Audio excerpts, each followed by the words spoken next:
emision mundësohet nga ISP Broadcast. Mbrëma, kudo që na ndeshni të nderuar shikues, zhvillime të rëndësishme po ndodhin në Kosovë rajon nga një vizitë planifikuar e shefit e NATO-s, marrë midis tensioneve në rajon, teksa lideri serbëve të Bosnjës, Milorad Dodik, po e kërcënon në rendin kushtetues atje rrjedhimisht edhe marrëveshjen bazë mbi të cilën ekziston sot Bosnia dhe Hercegovina, marrëveshjen e Daytonit. Mark Rutte i bëri një mesazh të qartë ndërsa ishte atje, sot po qëndron në Kosovë, për të përcjellur një mesazh se stabiliteti, paqja dhe siguria në rajon mbeten të pacenuara nga kushdo dhe se për këtë NATO nuk do të ketë tolerancë ndaj askujt që provon ta cenoj këtë stabilitet të paqes e të sigurisë. Në një intervistë për mediumin Al Jazeera, sekretari sekretari i përgjithshëm i NATO-s, Mark Rutte, ka thënë mes tjerash, po më duhet ta citoj: Kosova është vend shumë i rëndësishëm, ku NATO ka prezencë të fortë përmes KFOR-it. Është rëndësishme të angazhohemi të gjithë që ky shtet të jetë në situatën më të mirë të mundshme. Atje ka pasur zgjedhje dhe do të shohim si do të formohet qeveria e re. Gjithë kjo është një pjesë, një proces normal demokratik, gjë që është e mirë, por në të gjithë rajonin situata po ndryshon. Jam në komunikime intensive jo vetëm me krerët e Kosovës dhe ata të Bosnjë-Hercegovinës, por javën e kaluar kam biseduar dhe me Vučićin, që javën tjetër pritet të jetë së shpejti në Bruksel. Pra, komunikimet janë intensive që tensionet në rajon të ulen, ka thënë Rutte, duke folur për rritjen e tensioneve në rajon. Ai po ashtu ka nënvizuar se ajo çfarë ka ndodhur në Bosnjë dhe në Hercegovinë nga viti 1992 deri në vitin 1995 dhe në Kosovë deri në vitin 1999 nuk guxon të përsëritet kurrë më. Nuk guxon të përsëritet kurrë më. Kjo është një deklaratë e shefit të NATO-s, teksa po them kjo vizitë po realizohet në kuadër të tensioneve fillimisht në Bosnjë, mbas shqetësimeve të ngritura dhe në veriun e Kosovës me mos pajtimet që kishte ose që ka qeveria në detyrë e kryeministit Kurti me komunitetin ndërkombëtar dhe kërcënimet natyrisht që i bëri Serbia duke ndërhyrë direkt për t'i bërë obstruksion paqes, për ta cenuar stabilitetin dhe sigurinë e Kosovë, e ku NATO nëpërmjet të rezolutës 1244 është autoriteti suprem për të garantuar hapësirën toksore dhe ajrore të Kosovës. Prezantoj me interes për diskutuar mbi këtë temë të rëndësishme analistin politik të njohës të mirë e rrethonave jo vetëm politike të Kosovës, atyre të rajonit, por edhe atyre ndërkombëtare pas një diskutim. Kasoli, faleminderit, mi mbrëma. Plesirit të bashkëbisedojmë për këtë temë të ndjeshme, gjeopolitike dhe sigurisë. Përsëri, siguria është pjesë kryesore e vëmendjes së gjeopolitikës së sotme. Çfarë ka vizita e shefit të NATO-s, por poça ta citoj taksativisht se çfarë ka thënë ai për Al Jazeera. Do ta kemi edhe një kronik nga ajo se çfarë ka deklaruar ai në Bosnjë dje. Po, fakti, do thotë dy vendet ai që po i viziton, fillimisht Bosnjën dhe Hercegovinën, cilët jo në hyrjeve që i përmenden telashet që i ka ai shtet edhe mas sa vite pas përfundimit të luftës në vitin 1995 me marrëveshjen e Daytonit, dhe cila po sfidohet nga brenda më shumë se kurrë nga entiteti i Republikës Serbe. Po ashtu edhe vizita që do ta ketë sot në Kosovë tregon se sipas këndvështrimeve të të NATO-s, sipas këndvështrimeve të diplomacisë perëndimore, këto dy vende janë vatrat më të nxehta gjeopolitike në rajon dhe që këto dy vende janë më të cënueshme në aspektin e sigurisë. Por ajo që unë do të shtoja, ai ka deklaruar që ka bashkëbiseduar edhe me presidentin Vučić dhe pritet mbase të ketë takime në Bruksel me të. Këto dy vende do të mvaret siguria e tyre në mas të madhe se sa do të përkesohet apo jo, nuk është vetëm për shkak të krizave internale, por edhe çfarë roli do të luajë edhe vetë Serbia në këtë situatë, do të nxjitë ajo tensionet për shkak të ndikimit që ka në Republikën Srpske, se ka levën e madhe të pushtetit tek liderët politik të serbëve të Bosnjës, ashtu edhe në pjesën veriore, veçanërisht në pjesën veriore të Kosovës. Pra kjo shpreh shqetësimin e NATO-s që për të mos e lejuar të degenerojë situata e sigurisë në këto dy vende, që edhe nëse ndodh diçka, pra po them, nuk janë fajtore vetëm këto dy vende, por do të mbaret kryesisht çfarë roli do të mbajë Serbia, sepse edhe deklarimet e para 2 ditë të sekretarit amerikan të shtetit Marco Rubio, kur i denonsoi veprimet dhe aktet e liderit të serbëve të Bosnjës Dodik, ai deklaroi që u bën thirrje edhe partnerëve rajonal që të angazhohen për ta mirëmbajtur paqen dhe stabilitetin në rajon së bashku me Shtetet e Bashkuara të Amerikës që kanë një mision të tillë. Do të thonë se sepse nëse analizojmë me mesazh direkt ndaj Serbisë për shkak të situatës mbase në cilën ndodhet edhe sot Serbia, regjimi Aleksandar Vučić, ai po i nështrohet një presioni të jashtëzakonshëm të protestave studentore popullore për shkak të pakënaqësisë që është akumuluar në shoqërinë serbe mbi mënyrën se si është menaxhuar deri më tani ajo shoqëri. Dhe tash unë kur jap gjykim politik, do thotë nuk kam fakte të drejtë për drejta që Serbia mund të tentojë ta eksportojë krizën e brendshme në vendet e tjera rajonale, por nëse diçka që ka ndodhur në të kaluarën nuk përjashtohet mundësia që mund përsëritet edhe aktualisht, pra që të tentoj ekskluzivisht presidenti Vučić, nëse i përcjell edhe fjalimet, nëse fjalimet e Vučićit, fjalimet e kryetarës së parlamentit, gjatë gjithë kohës ata po bëjnë përpjekje që ta definojnë protestën studentore në Serbi si një lloj instrumenti politik që u shërben qëllimeve të shqiptarëve të Kosovës e tjerë. Pra, gjatë gjithë kohës ata si fajtor për atë që po ndodh, shërbimet e huaja dhe janë një lloj marionete e shqiptarëve të Kosovës, Albin Kurti të tjerë, që është në sens logjik sepse çdo njeri e dim që Albin Kurti as Kosova nuk e ka atë fuqi politike për ndikuar, për ta destabilizuar Serbinë nga brenda. Por kjo është një justifikim politik i cili mund të përkthehet edhe në veprime destruktive, veç ka ndodhur në të kaluarën, sepse ka ndodhur në fshatin Bajnë, ka ndodhur sulmi në infrastrukturën kritike, po ashtu në kanalin Iber Lepens, 2 sulme që e kanë cenuar tej mase sigurinë e Kosovës për masa me rrezik për shpërthim shumë të madh. Sidomos kjo sa i përket në Iber Lepens ka pasur potencial që ta destabilizojë radikalisht nga brenda krejt shtetin e Kosovës, sepse ka qenë në pyetje infrastruktura e përgjithshme që mirëmban shtetin e Kosovës nëpërmjet prodhimit të energjisë elektrike, ujit të pijes e tjera. Pra, sikur kjo të kishte pasur, kjo avari të kishte pasur pasoja fatale, atëherë situata do të ishte pa menaxhueshme në aspektin e brendshëm. Kështu mesazhet e tij Bosnjë, Kosovë, shefi NATO-s, nga aty e kemi edhe kronikën tani, jep mesazhe ultimative për këdo, për Dodikun dhe për Dodikët në Serbi, përfshirë dhe Vučićin. Jep mesazh ultimativ se NATO nuk do të bëjë tolerancë, nuk është viti 1992, nuk është viti 1995. NATO është prezente aty dhe nuk do të ketë tolerancë fare ndaj askujt që përpiqet ta rënojë gjithë këtë të arritur rendin kushtetues e tjera. Por në Kosovë se zgjodhi Kosovën në gjykimin tuaj?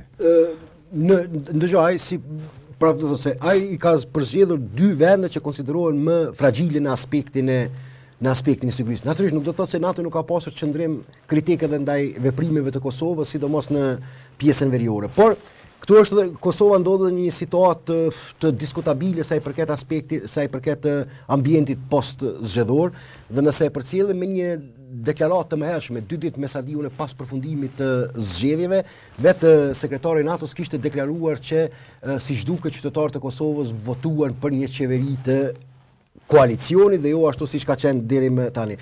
Dhe këto kërcënime të sigurisë që mund të vinë edhe nga Serbia, por edhe situata e paqartë në ndërtimin e institucioneve të dala pas zgjedhjeve të nënshkurtit mund të jenë dy arsyet kryesore që ka kenë motivuar zotrin Rute që të bëjnë një vizitë blitz në Kosovë dhe të informohet nga dora e parë se si po shkon procesi i konsolidimit të institucioneve të reja të Kosovës të dalë nga zgjedhjet e fundit të parlamentare dhe për ta tërheqë vërejtjen që mos tolerohet, mos lejohet, mos nxitet, sepse NATO ka pas kritika edhe ndaj Prishtinës për shkak të aksioneve të saj në veri. Këtu duhet jemi të qartë dhe të sinqert, nuk është se kritikat e tilla ka pasur edhe ndaj kritikat e tilla ka bërë vetëm ndaj Serbisë.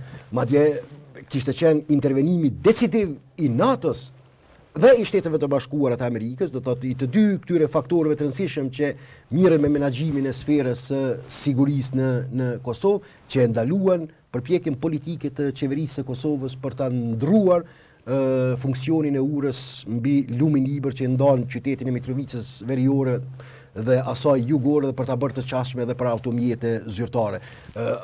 Kërcënimet ishin dera atje sa me këtë veprim mund të humbin jetën edhe ushtarët të NATO-s nëse qeveria e Kosovës nuk tërhiqet nga planet e saj për ta bërë këtë ndryshim. Kështu që nuk do thotë që ai nuk do ta tërheqë vëmendjen edhe qeverisë së Kosovës që të mos tentoj ta shfrytëzoj situatën aktuale për ndonjë përfitim të mundshëm politik për të provokuar diçka në pjesën veriore. Do doja bashkë me ju të ndjekim një kronik të realizuar nga kolegët e Klan Kosovës, ku bëni përmbledhje të vizitës dhe mbi atë se çfarë deklaroi konkretisht shefi NATO-s teksa ishte në Bosnjë dhe do ta bëjmë një krahasim se çfarë do të deklaroj dhe në Kosovë. Vizitë në dy vende natyrisht, por me dy karakteristika politikisht të sigurisë të ndryshme mbase. Ekziston një dallim para se të vija këtu veç i pash deklarimet e përfaqësuesve të lartë të komuniteteve në Bosnjë dhe Hercegovinë dhe t'jeshe në dallim prej Kosovës ku ekziston një konsensus i përgjithshëm që Kosova e ka orientim dhe qëllim strategjik antarësimi në NATO, aty duli që përfaqësuesit e entitetit serb janë kategorik kundër antarësimit të Bosnjës në Aleancën Veriatlantike dhe kjo nuk është dallim shumë i vogël sa i përket orientimit strategjik të këtyre shteteve. Një fragilitet politikisht është atje, jo tani, që nga fillimi, prej se kur është bërë marrëveshja Daytonit, nuk ka arritur të ndërtohet konsensusi. Në kohezion i brendshëm, një lloj vendimarrje etj. Por ta ndjekim regjia besoj kur të jetë gati kronikën e shefit NATO-s Rute në Bosnjë. President serb po mundohen kat. Bosnjën nuk do të mund ta shkatërrojnë. Kjo është porosia e cila ju përcoll, ani se ju direkt me emra, Milorad Dodikut e Aleksandar Vučićit nga shefi politik i NATO-s, Mark Rute, i cili të hënën qëndrojnë në Sarajev, ku i garantoi vendit një koqir mbështetje të padiskutueshme të aleancës. Unë po dëgjoj shqetësime në lidhje me situatën e sigurisë, por le të jemi të qartë, nuk është më viti 1992 dhe ne nuk do të lejojmë të shfaqet asnjë vakum sigurie. Ne nuk do të lejojmë që paqja e fituar me shumë mund të vihet në rrezik. NATO do të vazhdojë t'ju mbështesë. Më në 1992 pati krisur lufta në Bosnjë. Serbët e këtushëm, të mbështetur nga Beogradi, donin ta merrnin shumicën e këtij territori, duke krijuar një mini shtet për vete. Lufta që rezultoi me më shumë se 100.000 viktima, shumica dërmuese bosnjak, u ndal tek më 1995, fal marrëveshjes së Daytonit, që sponsoroi Amerika dhe e cila prodhoi një shtet konfederat mes një republike serbe dhe një federate kroato-bosnjake. Ky akord nuk është duke i pëlqyer Milorad Dodikut, i cili vazhdimisht ka kërkuar që ai të prishet, duke përdorur në këtë kontekst një fjalor gati se luftë nxitës. Retorika dhe veprimet nxitëse janë të rrezikshme. Ato përbëjnë kërcënim direkt për sigurinë dhe stabilitetin e Bosnjës dhe Hercegovinës. Sovraniteti dhe integriteti juaj territorial, siç përkufizohet në marrëveshjen e Daytonit, mbeten fundamental, si për sigurinë, ashtu edhe për stabilitetin e rajonit. Rute tha se është në përgjegjësinë e tre liderëve politik që përbëjnë presidencën e Bosnjës ta ruajnë vendin dhe sigurinë e tij. Një kronike e kolegut Gazvend Syle nga Klan Kosova.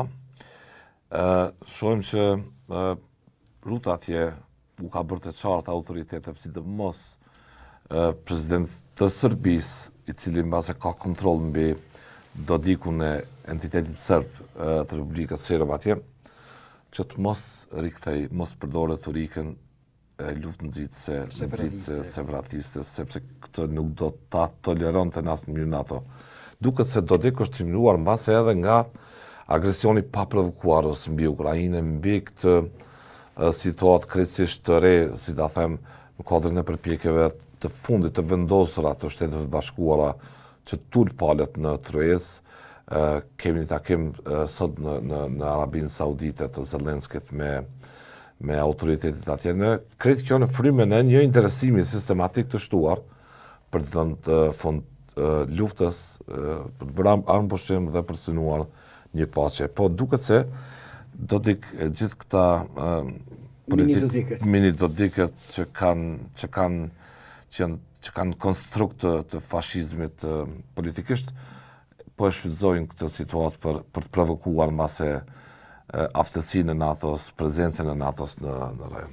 Po, ajo që Serbia ka levat e saj ndikimit në Republika Srpske nuk diskutohet, se ajo është e dokumentuar prej vitit 1995, sepse në fundit marrëveshjen për konfliktin ndërrethik në Bosnjë dhe Hercegovinë e kishte nënshkruar Miloševiqi dhe jo ndëjtën dhe jo përfaqësues e grupit përfaqësues politik dhe ushtarak të serbëve të Kosovës. Do kjo tregon të serbëve të Bosnjës. Pra kjo tregon edhe që nga ajo kohë që mbështetja kryesore e serbëve të Bosnjës ka qenë Serbia dhe ajo ka mbetur e pandryshuar në këtë drejtim. Edhe ishte të dënuarit për krime lufte vetëm atëherë kur Serbia është detyruar të dorëzoj para gjykatës ndërkombëtare në Hag ka ndodhur për shkak presioneve që janë shtuar nga bashkësia ndërkombëtare, mirë, por para çka Serbia i ka mbrojtur ata nuk janë dorëzuar. Në këtë drejtim edhe Vučići e runa trashëgimi, e runa infrastrukturë politike të sigurisë të ndikimit në serbët e Bosnjës,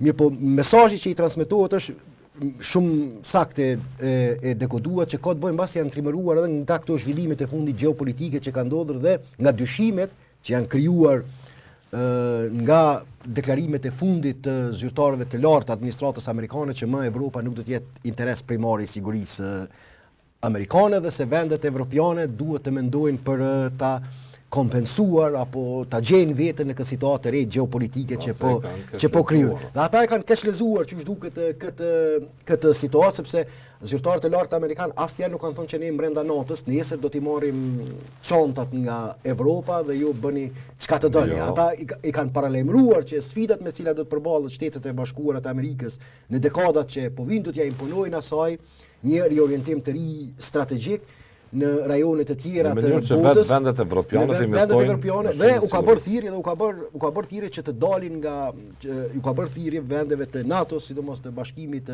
Evropian, administrata e re amerikane që të zgjohen nga letargjia në të cilën ndodhen dhe të mendojnë për të ndërtuar kapacitetet vetanake të sigurisë, të mos mbështeten gjithmonë vetëm nga asistenca që ofron Shtetet e Bashkuara të Amerikës, nga mbrojtja që ofron, që në të njëjtën kohë këto fondet e tyre, do të thotë buxhetet e tyre të orientojnë vetëm në mirëqenie sociale duke harruar dimensionin e sigurisë, sepse në fundit kur mungon siguria nuk kanë vlerë asnjëra prej këtyre investimeve të tjera. Kështu që mesazhi i rutës është i qartë që do të pavarësisht këtyre dinamikave që po ndodhin në aspektin gjeopolitik, mos të ndoheni nga aventurat e çastit, mos provoni ta shkatroni atë të cilin e garanton NATO-ja në rajon, sepse këtë nuk do ta lejojmë dhe është e papranueshme për NATO-n, për Bashkimin Evropian dhe për partnerët ndërkombëtar.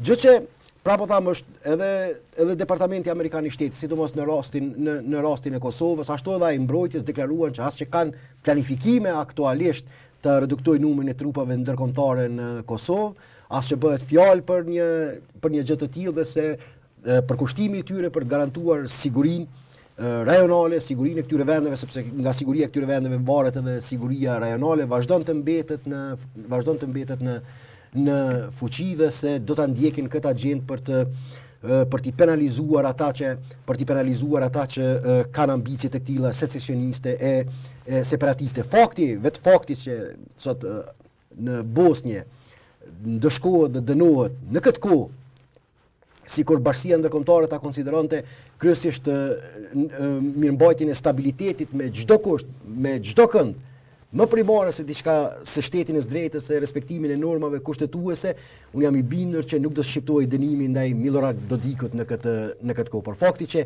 pikërisht në këtë kohë kur ai pretendon se mund të realizojë ambiciet e tij separatiste në Bosnjë-Hercegovinë dhe ta minojë shtetin e Bosnjë-Hercegovinës, tregon që Bashkia Ndërkombëtare mbetet konsekuente në garantimin atyre parametrave me cilat funksionon ai shtet. Mesazhet e tilla mund të jipen, fshehtas unë jam i bindur, edhe për qeverinë e Kosovës, për liderët politik të Kosovës, për ata që do të tentojnë të formojnë institucione që dalin pas zgjedhjeve të nënshkurtit, ato mund të hipen prapasken, nuk po them që do të hipen në mënyrë të drejtpërdrejtë, por t'ju bëhet të qartë që të kenë kujdes në ndërtimin e pushtetit të dalë nga këto zgjedhje që të bëhet në përputhje të plot me frymën e kushtetutës dhe të marrë në konsiderat edhe interesat dhe legitimitetin e përfaqësues të komunitetit serb. Sepse duke e përjashtuar politikisht, atë duke dhe një pyetje se te Kosova do të ndalemi kryesisht tani, dhe një pyetje për retorikën nxitse të ndarjes dhe të rënimit stabilitetit që e përdorin proksit e Vučićit, siç është Dodik atje. Është proksi.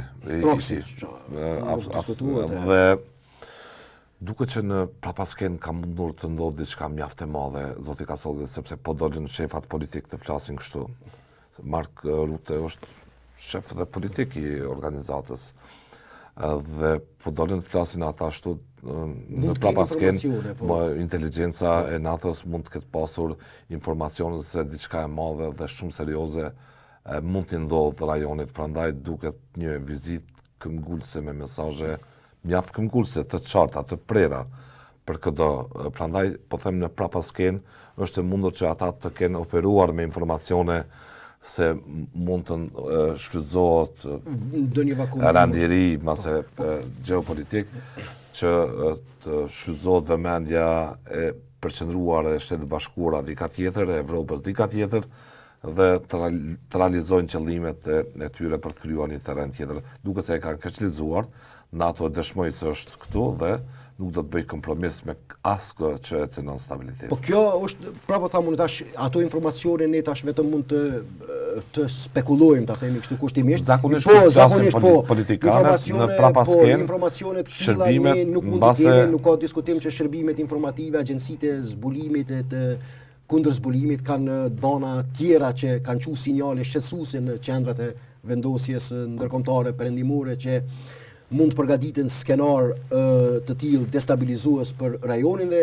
kanë ndikuar që mesazhi të jetë i qartë dhe i prerë në aspektin politik e diplomatik nga sekretari i NATO-s. Prapo tham, kjo që vizita po vjen në një kohë kur gjithë bota po trondet nga problemet jashtëzakonisht të tjera madhore dhe shefi NATO-s zbarkon në Bosnjë dhe në Kosovë. Po ajo është t'ju transmetohet mesazhi që këto tensione që kanë tensionet publike që kemi parë mund të jetë ideuar të kishte ndodhur. Tensionet politike, nëse shohim edhe në histori, tensionet politike, sidomos dhe diplomatike që kemi parë ndërmjet Washingtonit dhe Brukselit, Shteteve të Bashkuara të Amerikës dhe BE-s kohën e fundit për çështjen e Ukrainës, fillimin e negociatave të drejt për drejta ndërmjet SHBA-ve dhe Rusisë, duke përjashtuar fillimisht BE-n për një çështje të sigurisë evropiane, kanë mundur të joshin edhe liderët e rajonit që kanë ambicie të tilla që është koha dhe momenti i tyre për të realizuar skenarët e tyre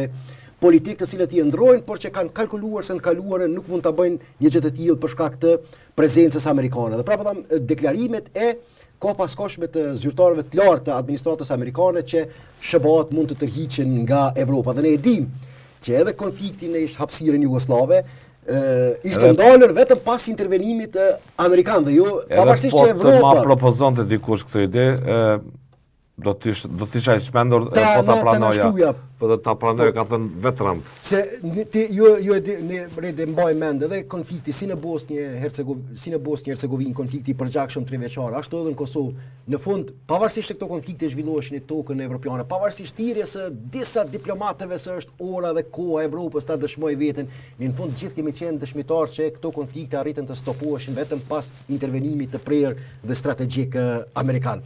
Dhe në kalkulimet e këtyre liderëve politik është ka lindur ideja, ka lindur fantazmat e tyre, quhe si ta duash që një tërheqje eventuale amerikane nga çështjet evropiane mund të shërbejë si një trampolin për të realizuar skenar që ka kohë që i kanë në mendje, por që nuk kanë guxuar të ndërmarrin veprime të tilla. Dhe rute vjen pikërisht për t'ju kundërvu këtyre tendencave të këtilla, për ta transmetuar mesazhin që nuk është ajo që po e shihni në media, e që po e shihni ato përplasje që po ndodhin, nuk janë reale dhe se ju nuk mund të përfitoni nga një situatë e tillë, sepse NATO kolektivisht është e përcaktuar për të mbrojtur të arritërat e saj sa i përket sigurisë në rajonin e Ballkanit Perëndimor. Midis një vale të madhe tensionesh dhe vëmendjesh për Ukrainën, për lindjen e mesme tjera, për përballje me Kinën, për një përballje afatgjate me gjasë që do të jetë tjera. Se në çështje tjera, nëse analizojmë. Duket se mesazhet ka solli, mesazhet duket që janë direkt për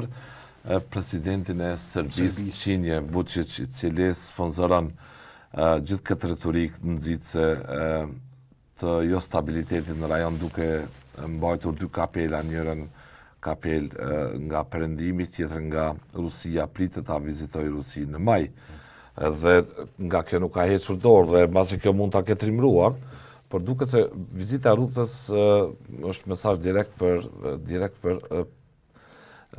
presidentin e Serbisë, i cili ose me lejen apo pa lejen e cilit Kosova u sulmua 2 herë pati agresion ashtë dhe NATO nuk e ka thënë në mënyrë taksative, por shërbimet e tyre inteligjente ka solli operojnë me informacione, të cilat jo shpesh herë mund të provohen dhe në gjykata, por të vërtetën ata mbase e dinë sakt në prapaskencë se çfarë ka ndodhur, se Serbia qëndron prapa ndërhyrjes direkte të sulmeve direkte mbi ranin kushtetues të Republikës së Kosovës.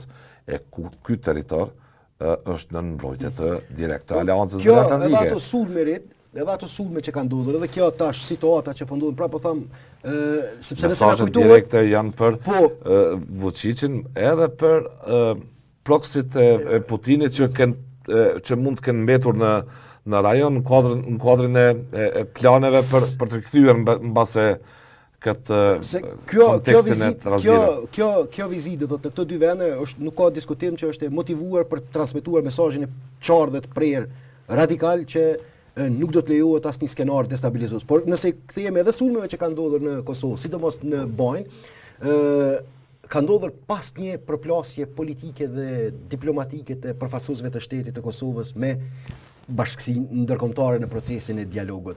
Do neve të gjithëve na kujtohet pak para atij sulmi kishin dështuar bisedimet në Bruksel dhe si përfaqësuesi i lartë i BE-s në atë kohë zotri Borrell, ashtu edhe Lajçaku, por edhe përfaqësues të vendeve të Kuintit e patën kualifikuar Kosovën si përgjegjëse për stagnimin e dialogut dhe të dështimit për normalizimin e marrëdhënieve ndërmjet këtyre 2 vendeve. Shto edhe faktin që Kosova deri në këtë kohë nuk i kishte plotësuar detyrimet e brendshme sa i përket marrëveshjeve që ka arritur me Serbinë me theks të veçantë themelimin e bashkisë së komunave, dhe mbase mund të ketë qenë ndonjë kalkulim që është një situatë e tyre ideale për të realizuar agjendën e tyre destabilizuese brenda Kosovës, duke marrë parasysh faktin se Kosova ndodhet e penalizuar ndërkombëtarisht. Dhe është e njëjta logjik, që mund duket ta ketë motivuar sot edhe Dodikun, që duke marrë parasysh këto tensione gjeopolitike që janë krijuar në shikim të parë ndërmjet aleatëve, që ta ketë konceptuar si një moment ideal për ta fragmentarizuar Bosnjën dhe Hercegovinën. Por fakti që ai është dënuar në këtë kohë, fakti që përfaqësuesi i lartë i bashkisë ndërkombëtare në Bosnjë Hercegovinë, Schmidt, nuk di si e patë emrin, është shumë i prerë ndaj Milorad Dodikut, i bëhet e qartë atij që nuk do të tolerohet me çdo kusht. Këto mesazhe nuk kemi parë.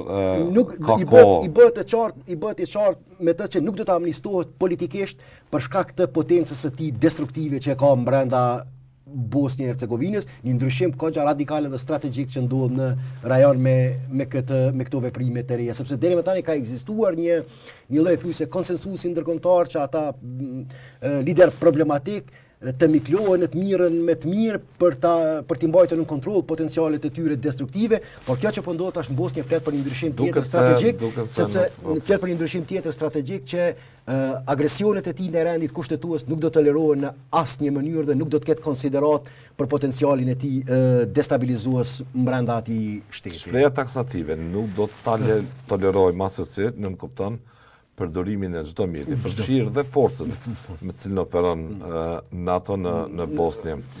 Por po them edhe një herë në sfondin e gjitha situatave të pazakonta për njerëz e rëndom, por të zakonta mbase për shërbimet inteligjente, për specialistë sigurisë. E kështu me radhë, Serbia shihet si një vend që po strehon, që është një streh e mirë e infrastrukturës edhe e Putinit, e grupeve inteligjente të tyre, që një pjesë ushtrisë mbase mund të kontrollohet direkt nga Putin, nga grupet inteligjente të tij, kështu që mbase nuk po e fajsojnë direkt vetëm Vučićin, por po i çojnë mesazh nga kjo vizitë edhe Putinit se këtu është vija kuqe ku nuk do tolerohet të shkaktohet asnjë lloj trazire nga kushdo qoftë. Po në fakt edhe nëse përcjellim me vëmendje kjo, nëse analizojmë ka qenë domethënë një strategji e liderit të serbëve, të Aleksandar Vučićit, që në njërin anë të tentoj të parafroj vendet perëndimore nëpërmjet krijimit të hapësirës për investimet atyre shteteve në Serbi, por që edhe të mos i ndërprej gjë që e ka bërë, por që të mos i ndërprej lidhjet specifike, simbolike tjera me Rusinë. Ka tentuar që edhe të krijoj distancë edhe në aspektin ushtarak, edhe marrëveshja me Francën për blerjen e avionëve nga Franca, ishte edhe një lloj mesazhi që tashmë Serbia do ta orientoj veten të furnizohet në aspektin ushtarak edhe nga vendet perëndimit dhe jo vetëm nga Rusia, siç ka qenë. Ata e dinë mirë shumë kush është Vučić, lidhje ka. Në anën tjetër Gjermanisi, në anën tjetër për shkak tash e kemi diskutuar shpesh po hym në detaje situatën ekonomike, konkurrencën globale që po krijohet, që sot në Ukrainë që po ndodhe pikërisht për këto materiale kritike. Se nuk ta shohin domosdoshmërisht Vučićin si figurën politike që po sponsoron një stabilitet dhe po e synon sigurinë në rajon. Pse nuk pse gjykimin tuaj po ndodh? Po e ruajnë për disa arsye. Unë jam i bindur që në komunikimet të drejtë për drejta me të ja transmetojnë këtu mesazhe mirë, po edhe për shkak të mos harro, sidomos tash, i kemi parë një heshtje dhe të bashkimit evropian për të solidarizuar në masë shumë më të madhe me protestat që po ndodhin në Serbi. Thuaj se ka pas reagime intelektuale, ka pas reagime të analistëve, mirë po ato nuk kanë reagime zyrtare të shteteve, solidariteti i opinionistëve të BE-s nuk përfaqëson. Mos harrojmë të thotë faktin për shkak të një heshtje është për shkak të situatës së paqartë në cilën ndodhet edhe rajoni, mbase tentojnë që duke në këtë mënyrë ta kenë më shumë nën kontroll, që i friksohen ndonjë skenari tjetër më të rrezikshëm nëse ai nuk është në pushtet, dhe marrëveshjet, mirëmi vesh edhe marrëveshjet që janë bërë sidomos në aspektin ekonomik, sepse edhe sot kemi edhe tashmë pak para se të hyjmë në emision e pamë edhe djalin e presidentit Trump, i cili ndodhet për arsye ekonomike, për investime ekonomike, jo për diçka tjetër. Po ashtu marrëveshja e cila ka mbetur pezull ndërmjet Gjermanisë dhe Serbisë sa i përket shfrytëzimit të pasurive minerale të atij shteti, litiumit, gjë që është një interes kogja i madh, është i papërshkrueshëm në situatën në cilën sot ndodhet në pikpamjet e interesave ekonomike, është sot është jetike është për Gjermaninë që të ketë akses edhe në përgjithësi për komision, në përgjithësi për Bashkimin Evropian, po mbyllin që të ketë akses në ato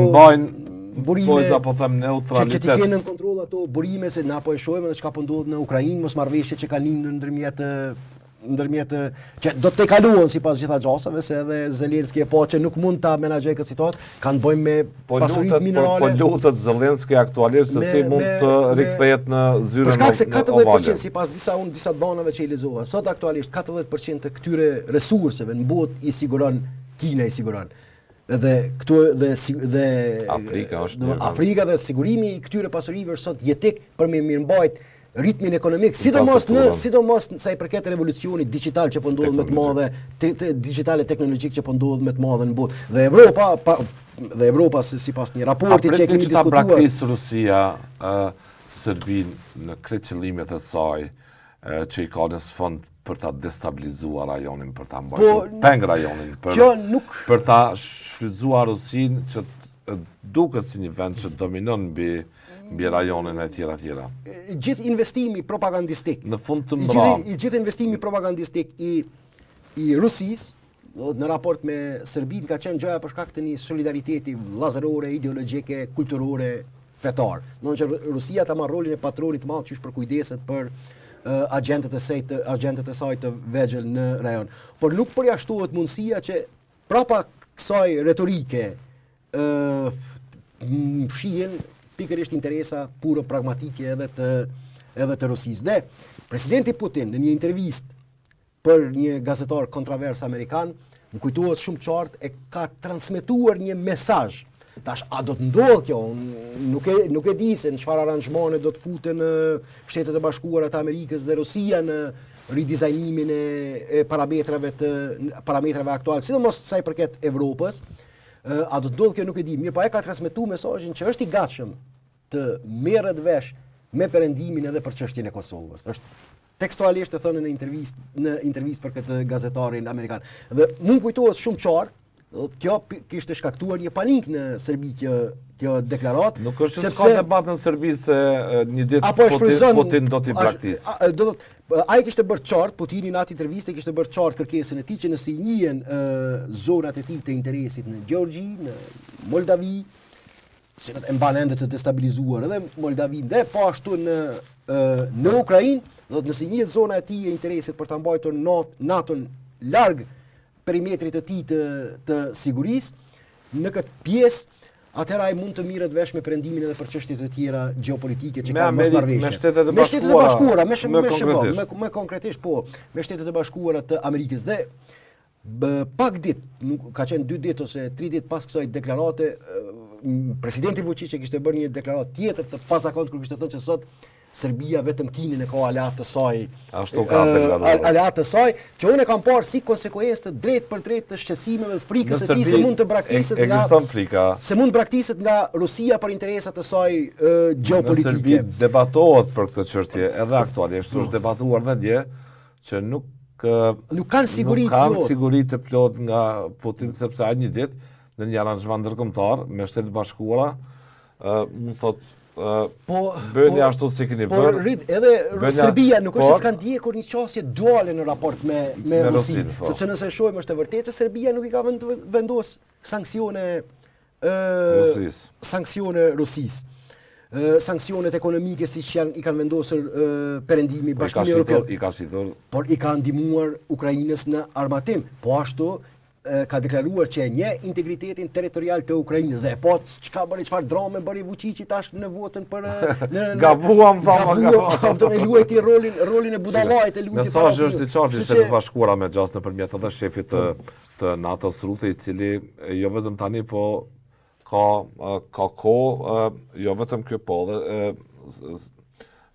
shefi paraprak i NATO-s, i cili u ka bërë të qartë vendeve anëtare të NATO-s që të investojnë dukshëm më shumë në siguri nga bruto produkti tyre kombëtar, sepse është shqetësim i arsyeshëm i Shteteve të Bashkuara se ata nuk mund të investojnë në mënyrë të përhershme, të jenë garant të përhershëm dhe financues të përhershëm të Aleancës Veriatlantike, përsa kohë që vendet tjera anëtare tallën dhe bëjnë sehir në një mënyrë ose tjetër, duke mos bërë asgjë për sigurinë dhe duke se ka ardhur ky moment.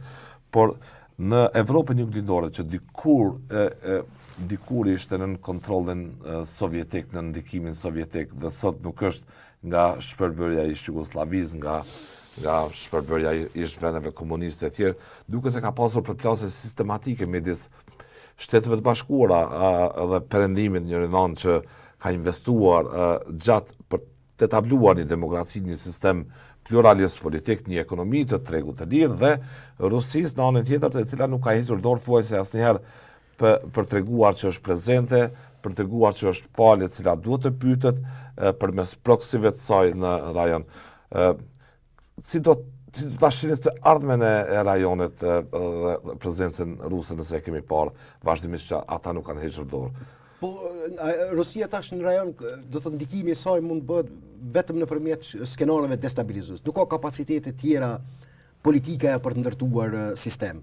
Do thotë ne po e shohim edhe në Ukrainë, se na janë në mënyrë brutale, do të hegemoninë e saj tenton ta ruajë në mënyrë brutale, mirë po i mungojnë leva tjera ekonomike, politike e kulturore dhe nëpërmjet shantazheve nga burimet e lira energjetike.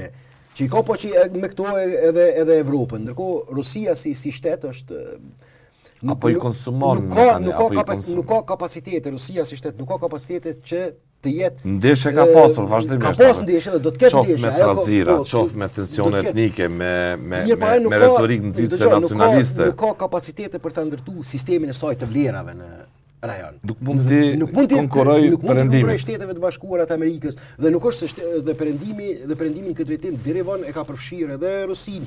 Ne e dimë edhe në rastin e Kosovës, nuk është që ka qenë e përjashtuar Rusia nga negociatat. Edhe në Bosnjë ka qenë bashkëpjesëmarrëse, ka qenë edhe në negociatat e Rambujës, ka qenë edhe në negociatat e Vienës. Do gjatë gjithë kohës përfaqësuesi rus ka qenë krahas atij të BE-s dhe atij amerikan për të gjetur një zgjidhje për këto telashe që rajonale. Në këtë drejtim do të mlefi dhe frustrimi i Rusisë manifestohet vetëm sa i përket në atë që quhet në rolin e saj destruktiv, vetëm për të minuar stabilitetin dhe paqen, por jo që ka kapacitete, por jo që ka kapacitete sistemike për të frenuar mbase një progres drejt rrugës. Rusia është një fuqi në ramje në gjitha aspektet, në aspektin ekonomike, demografike, hegemonike e të tjera. Kjo edhe shkakton ankth Rusisë. Është një farë lloj ankthi psikologjik që e ndjejnë shoqëritë kur që mund ta ndjejnë edhe vetë serbët, se ditë do t'i braktisë. Po, edhe vetë sepse Rusia është në gjitha parametrat nuk ka kapacitete që të ndërtojë alternativë sistemike ndaj perëndimit për ta sfiduar atë politikisht, ideologjikisht në aspektin hegemonik. Frustrimi i saj është më tepër që vjen nga ndjenja e hakmarrjes, dhe që është gabim sipas mendimit tim, tash mos po të hym në histori.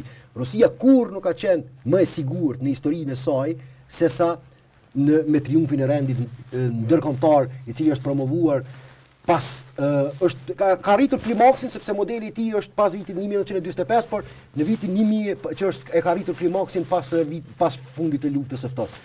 Gjatë vetëm një shekulli, le të kujtojmë, vetëm shekullin 20, tash mos zgjerohemi shumë në histori, vetëm shekullin 20, Rusia ishte rënuar totalisht nga intervenimi gjerman në vitin 1914-1918. Ajo solli fundin e carizmit, e një trashëgimie mira vjeçare politike në vitin 1941.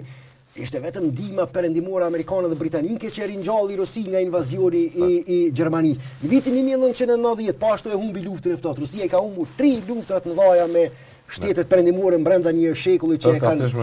Kreta ajo çka sot e ka në dispozicion, i ka armë bërthamore që e kërcënon dhe shantazhon perëndimin, i ka resurse strategjike, minerale, por nuk ka kapacitete për të ndërtuar. A di çfarë po thot për to? Po i thot Shtetet e Bashkuara. Hajde të merremi vesh, ti japni edhe ne këto resurse që të bëhemi paliat partner për paqe, por sa i beson secili vend ka rezervat e tij për të besuar njëra apo palës tjetër, thash politikanët bëjnë deklarata, ndonjëherë retorike, ndonjëherë për zhvendosur mendje kështu me radhë, por duket se po flasim për Kosovë, Kasolli. Sa është e rëndësishme NATO në Kosovë?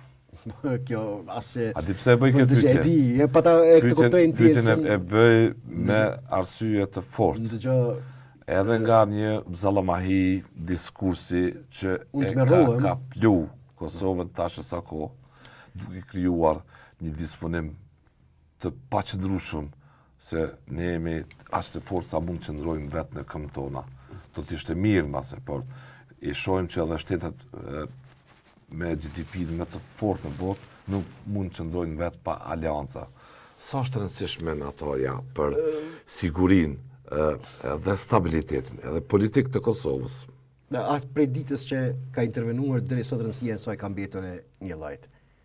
Do thotë prej ditës kur NATO është baraktori kryesor në, do thotë nuk është që është tejkaluar rëndësia e saj, është më e rëndësishme se asnjëherë tjetër më parë. A di këto po ta kuptoj intencën e pyetjes duke u referuar deklarimeve elektorale të liderëve në këtë drejtim të jemi të sinqert, vetëm të kryeministrit Kurti, sa asnjëri prej liderëve të tjerë nuk ka lëshuar. Nuk po e bëj pa arsye këtë. Jo, është po a di çka e demanton deklarimin e dëgjoj. Për ta bërë këtë pyetje në vitin 2025 do duhej absurditet vet. Ato e demanton deklarimet elektorale të kryeministrit Kurti i demantojnë deklarimet e jo elektorale të kryeministrit Kurti pak pas sulmit në Banjë. Kur ai ishte lutur shteteve të aleancës perëndimore të dërgonin trupa më shumë në Kosovë për të mbrojtur nga agresioni serb. Kërkesa e tij decisive pas atij sulmi ishte që NATO duhet të dërgojë trupa shtesë në Kosovë. Dhe nëse Kosova ka kapacitete të vetë mbrohet pa ndihmën e NATO-s, pse të është bërë një kërkesë e tillë? Kështu që këto deklarime elektorale për të kriju impresione të çastit, për ta grabit në vot më shumë si në kohën tonë. Po këto janë çesharake dhe janë ofenduese, dëgjoj, janë ofenduese, konfrontues për NATO-n. Po janë jo vetëm që po edhe janë ofenduese sa i përket përkushtimit që sot ka veçanërisht në sy të kosovarëve. NATO reduktohet në Shtetet Bashkuara, në Britaninë e Madhe, në Gjermani, në Itali, në Turqinë, që është një aleancë strategjike e Republikës së Kosovës. Dëgjoj, kjo deklarimet këtilla janë ofenduese edhe ndaj përkushtimit dhe angazhimit të vendeve perëndimore në krye me Shtetet e Bashkuara të Amerikës që vazhdojnë ta garantojnë sigurinë e Kosovës. Është fat i madh që strategët e sigurisë globale të këtyre shteteve nuk bin prej e deklarimeve populiste e elektorale të liderëve të Kosovës, sepse sikur thonë, okay, a jeni të gatshëm që nesër ne po tërhiqim, po ata e dinë pse kanë investuar, ata e dinë çka garantojnë me prezencën e këtyre në rajon, dhe është fat i madh që ata nuk bin prej dhe nuk merren me nuk influencohen dhe nuk merren me si deklarata politike të çastit. Ligjë është çesharake, është ofenduese. Dëgjoj, unë para se dëgjoj s'ka para një javë. Një shtet sikur që është Lituania, unë ndëgjova me vëmendje intervistën e ministrit të punëve të jashtme të Lituanisë. Edhe se ai nuk ka komplekse, një lider i tillë politik i cili është i sinqert para opinionit tij publik, nuk ka komplekse politike diplomatike ta pranoj pozicionin në cilën ndodhet shteti i tij. Dhe ai e tha shumë qartë, tha edhe sikur prej sodit tash është bëhet fjalë për ato shtete, dihet çfarë GDP-je, jo vetëm ai nuk tha vetëm për ato, por për gjitha shtetet e BE-s. Bëhet fjalë dihet çfarë është GDP-ja e tyre, dihet çfarë është ritmi i tyre ekonomik. Megjithatë BE-ja vazhdon të mbetet një aktor i rëndësishëm global ekonomik me tregun më të madh ekonomik, tha sikur prej sodit, nëse ne të gjitha së bashku fillojmë të investojmë jo 2%, siç po ju bën presion presidenti Trump, po 5% të GDP-s në sektorin e mbrojtjes, duhet 10 deri në 15 vite më spaku që do të munden ta kompensojnë vakumin e mundshëm amerikan. Ta 10 deri në 15 vite me 5% të GDP-s duhet secila prej vendeve të BE-s të investojnë në sektorin e mbrojtjes.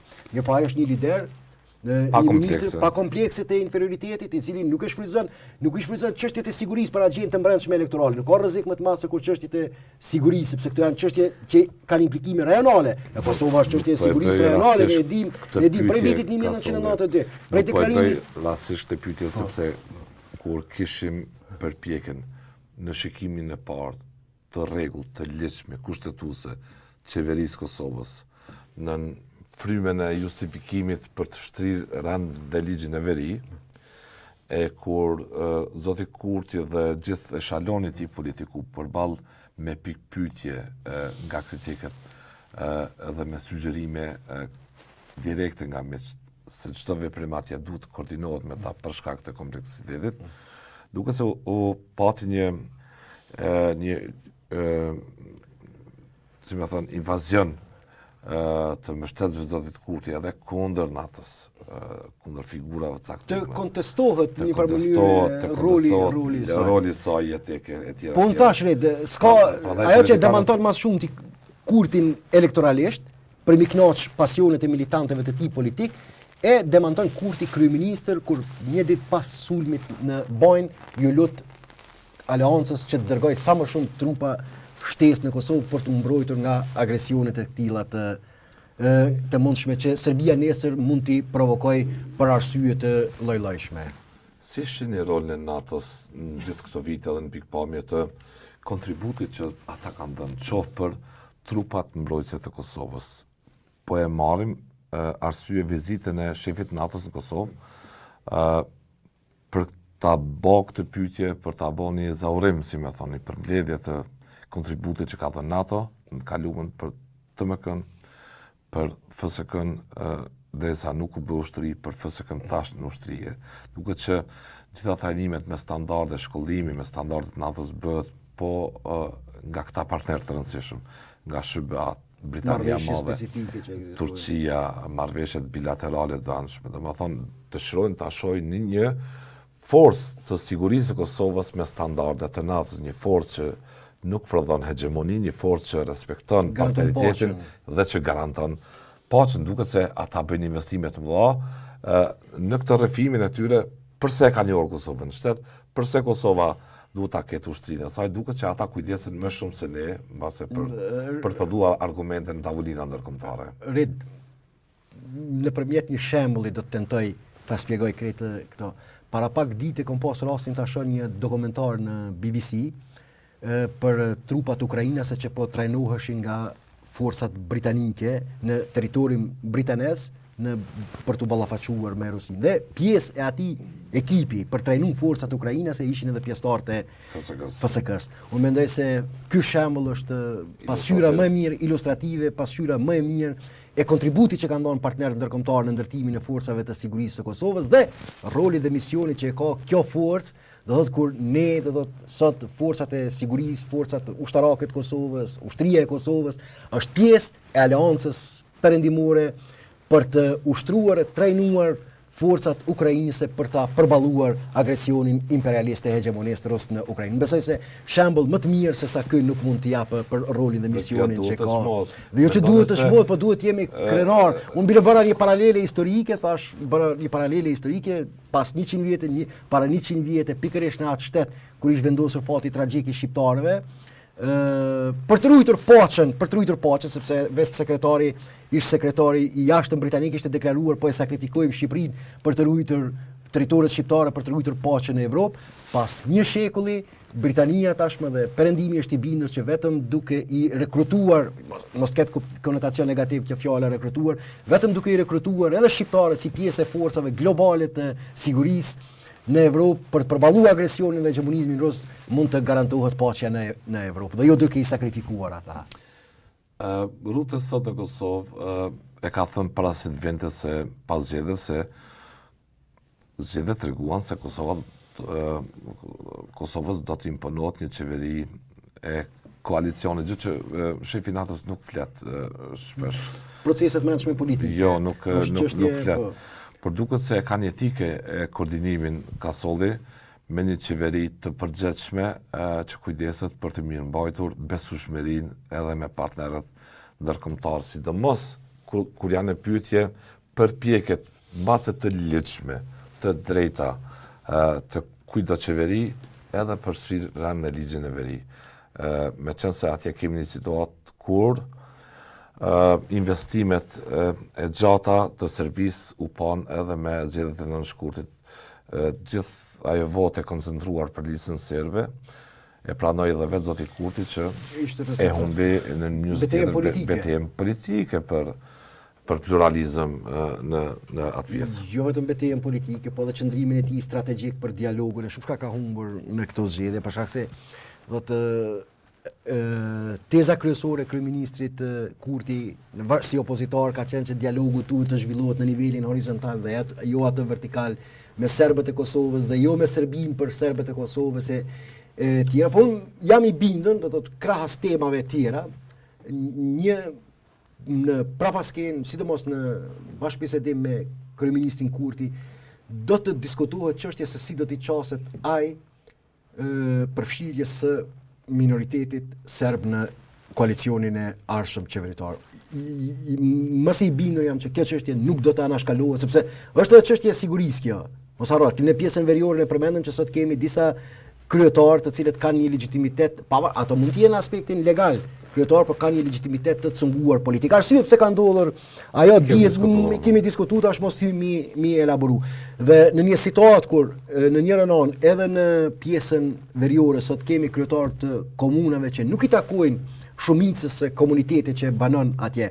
Po ashtu mund të krijohet një qeveri e cila e përjashton partinë fituese të zgjedhjeve në komunitetin serb. Jam I bindur që nuk do të shihet me miratim plot nga jo me miratim plot, por nuk do gjejmë mbështetje nga bashkësia ndërkombëtare. Dhe në këtë drejtim, mesazhin prapasken, a do ta thot publikisht nuk e di. Edhe në frymën e retorikës që nuk mund ta shlirosh veriun nga lista serbe, metaforikisht.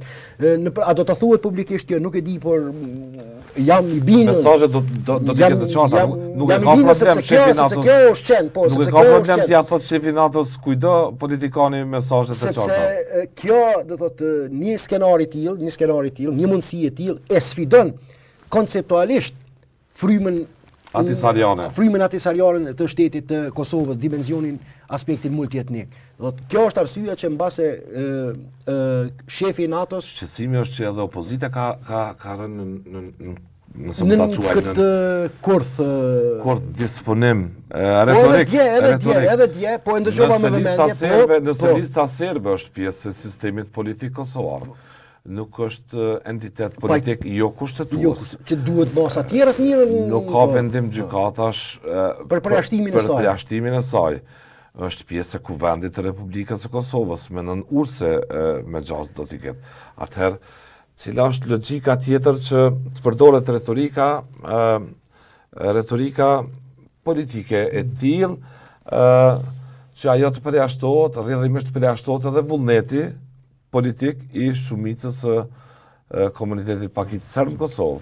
Po unë jam I bindur që kjo në dallim bile prej Bosnjës, ku mesazhi ishte I drejtuar kryesisht kundër tendencave separatiste të Milorad Dodikut, në Kosovë rolet do të jenë të përbysura, ai do ta konfirmoj përkushtimin e NATO-s për sigurinë e Kosovës nga rreziqet e jashtme, por jam I bindur që do t'ja transmetoj mesazhin edhe klasës politike në Kosovë që të mos krijoj pretekst për t'u ushqyer ndjenjat armiqësore të ato ekzistojnë, po tham që tash sjelljet e shtetit të Kosovës I kanë ushqyer qëndrimet armiqësore të serbëve të Kosovës, të listës serbe ndaj shtetit të Kosovës, por të paktën që ju pezullojnë arsyet politike që ata gjejnë pretekst që janë të përjashtuar nga vendimarrja politike. Dhe në situatën në cilën ndodhim me komunat në pjesën veriore, me përfaqësues me legjitimitet të cunguar politik dhe me krijimin e një qeverie në nivel qendror, po ashtu duke qenë të përjashtuar politikisht forca kryesore që e ka fituar mandatin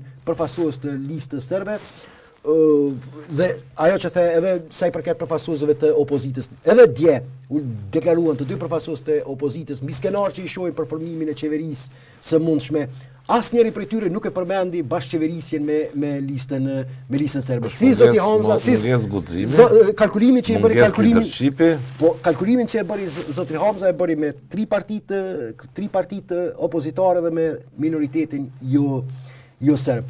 Pra edhe ai e përjashtoi nga kalkulimet politike për krijim të një koalicioni qeveritar. Derisa ishte tha që në pushtet kjo gjë nuk ka ndodhur, nuk I ka bërë fare sa presidenti Thaçi dhe kryeministri Kurti dhe zoti Haradinaj. Dhe zoti Mustafa nuk I kanë bërë fare sa zërat dhe retorike nacionaliste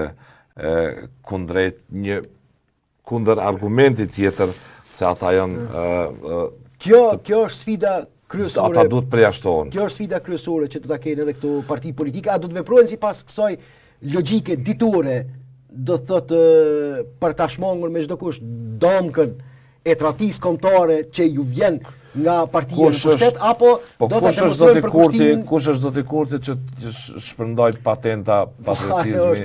Po jo, se shikoj, jemi në ekonomi, jemi në demokraci.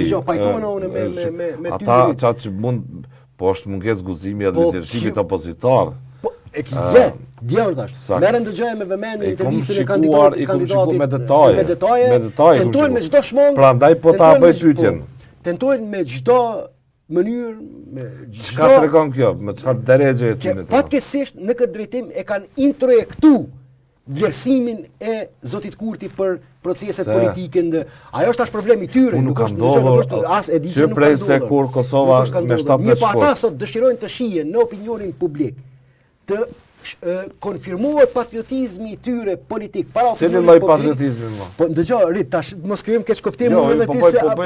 Jo, unë nuk e kam unë nuk jam në referendum popullor, kazolli. Di, as unë nuk jam në këtë. Fare nuk jam ndikë. Mu po vjen keq për ta. Mu po vjen keq për ta. Fare nuk jam ndikë po. Cila mos njerëzve gjymon nga telefonat dhe nga tastierat patriotike. Në çfarë kafazi politik kanë hyrë apo kupton edhe që nuk po mundin me dal për këtij kafazi politik, tash krejt investimi i tyre është se si ta ruajnë pastërtinë e tyre patriotike para elektoratit në atë mënyrë çuçi ka definuar kryeministri Kurti, zoti Kurti me kalu vetimin e patriotizmit. Unë besoj që sot edhe këto çështje do të adresohen nga zoti Rute, siç ndodhi edhe me çështjen e urës, pa imagjinueshme për një realitet politik 17 vite pasi Kosova u bë shtet. 17 vite, sa po e shënuam 17 Se unë analizova me vëmendje retorikën e eksponentëve të partive politike, dy kandidatëve për kryeministër, të dy tentojnë ta shmangin një skenar të mundshëm. Një lider politik me ndërtu konstrukt vetingu, kush o patriot e kush o patriot. Tash është çështje tyre, do thotë unë veç në këtë bashkëbisedim kogja interesant që patëm, po tentoj të analizoj faktorët që po i frenojnë edhe partitë opozitare që të jenë më të qarta në këtë drejtim. Dhe kur jemi tek roli NATO-s, e kam një pyetje të fundit Kasolli, besoj se shefi NATO-s sot do të lëviz nga Kosova me mesazhet që do t'ua thot atyre në sy. Personalisht, ato që thuhen për kok me kok edhe për konsum të publikut, sepse ata janë të përgjithshëm për para publikut, nuk mund të ta kritikojnë Kosovën sepse është investim edhe i tyre, Kosova është përgjithësi e tyre e sigurisë, por sigurisht se kanë dhe mesazhe edhe publike që ndaj kujt do qeveri që zgjidhet tjetër që të jem partner të besueshëm të NATO-s dhe të komunitetit ndërkombëtar për të mos lejuar asnjë paparashikueshmëri. Dhe kur jemi të kjo, do doja një vlerësim fare të fundit për pozicionin politik geografik të shqiptarëve sot në Ballkan. 30 vite merret ku ishin dhe ku janë sot. Do t'i Kasolli. Ç'progres kanë sot shqiptarët në Ballkan? A mund ndodh ndonjë gjë sot pa shqiptarët në Ballkan dhe a ka mundur të ndodhë para 30 vitesh? Ku ishin shqiptarët sot në Ballkan? Për gjithë ata të ri, masë që kanë kërkesa legjitime, të arsyeshme, të drejta, me cilin kontingjentet të rive me shumë me gjas po punojnë të tjerët për t'i deformuar se sa njerëz që duhet, mbase arsimi, mbase politika, pse jo e kështu me radhë. Po, për mua është tash, nëse bojmë një gjenealogji historike, një përshkrim, unë mboj ajo që ka ndodhur prej vitit 1990 deri më sot, ku është pozicioni i shqiptarëve është diçka thujse pa përshkrueshme, as vetë ndoshta kur kam qenë fëmijë, unë kam qenë atko, nuk kam qenë gjendje ta paramendoj e imagjinoj se në këtë drejtim pozitiv do të marrin telashe kemi, të mirëmi vesh, kemi telashe edhe Shqipëria, ka edhe Kosova. Por sot Shqipëria do thotë është në vend antari i aleancës më të fuqishme ushtarake të njerëzimit, është një faktor i cili është një faktor stabilizues rajonal. Kosova do të është shtet, është njohur nga vendet kryesore të botës. Ka të lashe ta përmbyll sa i përket dimensionit të saj. Shqiptarët e Maqedonisë nuk krahasohet gjendja e tyre me gjithë të lashet kohët e fundit që janë shfaqur, por nuk do të ketë kthim mbrapa, nuk ka shans që mund të ketë kthim mbrapa për arritjet të statusit të shqiptarëve në Maqedoninë. Në Maltëzi po ashtu. Kështu që në këtë drejtim janë të arritjet janë të jashtëzakonshme, janë të paimagjinueshme, do thotë pa shqiptarë sot a mund ndodh në Kjo absolutisht jo në pjesën e Ballkanit perëndimor. Bile mund kujtohet edhe vetë kohë pas kohe në disa deklarime në fillim të karrierës së tij kryetari serb Aleksandar Vučić kur pohonte që ne duhet mirëmi vesh vetëm me shqiptarët për punën e Ballkanit perëndimor, sepse nuk kemi me kënd tjetër se jemi dy kombet më të mëdha në këtë hapësirë. Këtë ja është pa imagjinueshme, është jashtëzakonshme arritja e shqiptarëve në shumë. Kjo arritje nuk është vetëm rezultati i sakrificave tona, apo? Jo, është rezultat i aftësisë, është rezultat i aftësisë jashtëzakonshme politike të leadershipit, të ish leadershipit politik, duke filluar nga presidenti Rugova, duke u trashëguar nga ish presidenti Thaçi, për të kalkuluar që interesat tona strategjike mund të ruhen vetëm në këtë dhe mund të realizohen vetëm në këtë me komunitetin ndërkombëtar, me botën demokratike.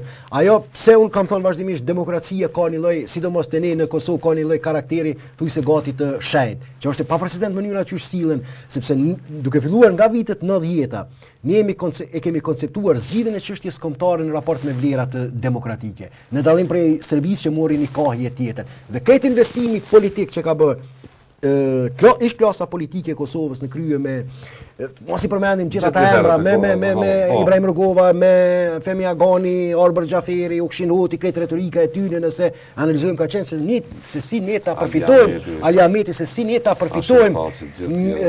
përfitojmë mirëkuptimin perëndimor, se jemi në sinkron me vlerat e tyre dominuese.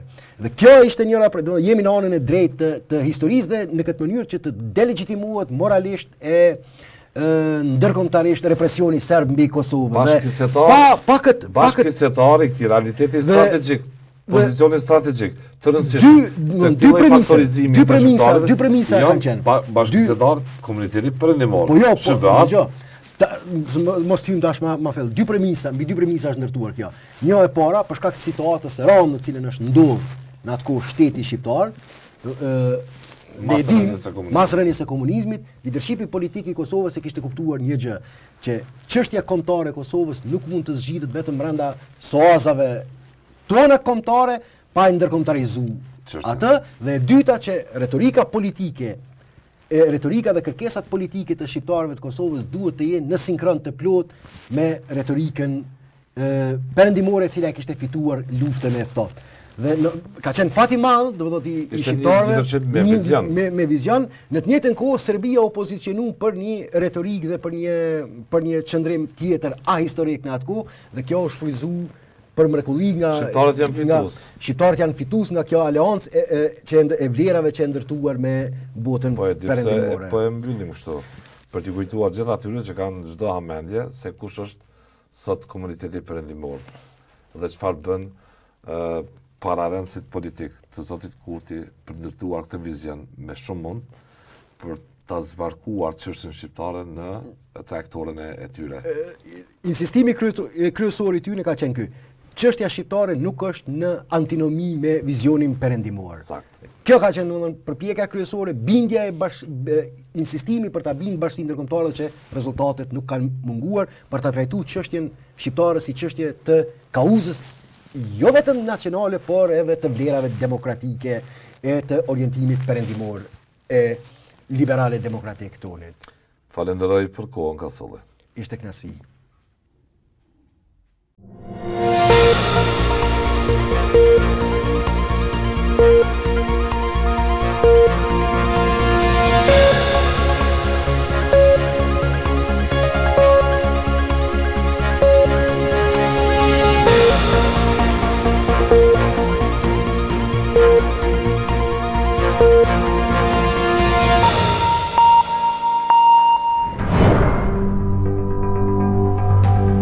Ky emision mundësohet nga ISP Broadcast.